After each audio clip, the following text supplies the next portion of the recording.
In 1091, the most powerful university in the world was in Baghdad. Not Oxford, not Harvard, not anywhere in Europe. Baghdad. And the man they chose to lead it was 33 years old. His name was Al-Ghazali, and within 4 years of arriving, he would walk away from everything. His title, his salary, his fame, his family's security. He gave it all up. Not because he failed, because he discovered something about the human mind so disturbing, so uncomfortably true, that he could no longer pretend he hadn't seen it. And what he discovered 900 years ago in a room in Baghdad is something modern psychology only began to confirm in the 20th century. Al-Ghazali was not a monk. He was not a hermit. He was not running from the world. He was the world. He lectured to 300 students at a time. Kings asked for his advice. The Caliph of Baghdad considered him a personal confidant. He was given the title Proof of Islam. And then one morning in 1095, he lost his voice. Not from illness, not from fatigue. He simply could not speak. For months, the most celebrated scholar in the Islamic world could not utter a single word. He would open his mouth to lecture, and nothing would come. His doctors examined him, found nothing wrong, because nothing was wrong physically. What had happened to Al-Ghazali was something no doctor in the 11th century had a name for, what we would call today a complete psychological collapse. But here is where his story becomes extraordinary, because instead of recovering and returning to his old life, Al-Ghazali asked himself a question that almost nobody in history has been brave enough to ask.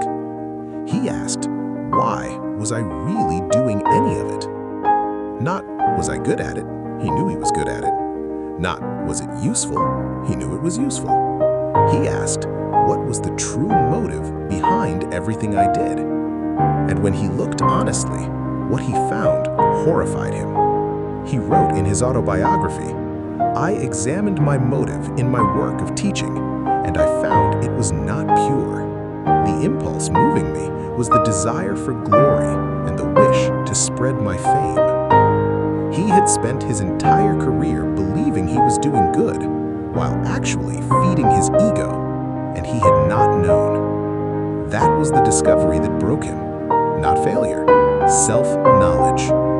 What Al-Ghazali understood 900 years before modern neuroscience is something researchers now call the self-serving bias, the tendency of the human mind to believe it is acting from noble motives when it is actually acting from self-interest. We tell ourselves we are helping when we want to be seen helping. We tell ourselves we are being honest when we want to be right. We tell ourselves we are working hard when we want to be admired. Al-Ghazali called this the disease of the heart, and he said it was the most dangerous disease in human existence because it is the only disease that feels like health. He spent the next 10 years wandering, homeless, without title, without salary, not as punishment, as medicine. He was stripping away every external reward until the only thing left was the truth of what he actually was. He came back, 10 years later, quieter, slower, completely changed, and he wrote a book, 40 volumes, called The Revival of the Religious Sciences.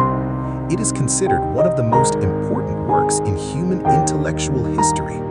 In it, he described with surgical precision every self-deception the human mind is capable of, every way we lie to ourselves, every noble-sounding reason that is actually just vanity wearing a mask. 900 years ago, without a laboratory, without brain scans, without a psychology department, one man, looking honestly at himself and writing down what he found. Here is what I want to leave you with.